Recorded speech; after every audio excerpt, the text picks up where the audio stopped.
مومنو، جب تم میں سے کسی کی موت آ موجود ہو تو شہادت کا نصاب یہ ہے کہ وصیت کے وقت تم مسلمانوں میں سے 2 مرد عادل یعنی صاحب اعتبار گواہ ہوں،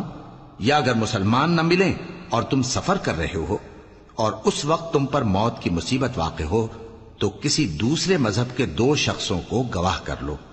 اگر تم کو ان گواہوں کی نسبت کچھ شک ہو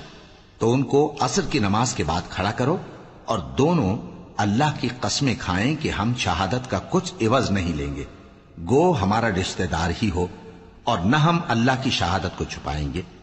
اگر ایسا کریں گے تو گناہ گار ہوں گے۔ پھر اگر معلوم ہو جائے کہ ان دونوں نے جھوٹ بول کر گناہ حاصل کیا تو جن لوگوں کا انہوں نے حق مارنا چاہا تھا ان میں سے ان کی جگہ اور 2 آدمی کھڑے ہوں جو میت سے قرابت قریبہ رکھتے ہوں،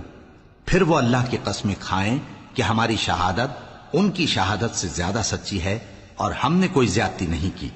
ایسا کیا ہو تو ہم بے انصاف ہیں۔ اس طریق سے بہت قریب ہے کہ یہ لوگ صحیح صحیح شہادت دیں، یا اس بات سے خوف کریں کہ ہماری قسمیں بھی ان کی قسموں کے بعد رد کر دی جائیں گی۔ اور اللہ سے ڈرو اور اس کے احکام کو توجہ سے سنو، اور اللہ نافرمان لوگوں کو ہدایت نہیں دیتا۔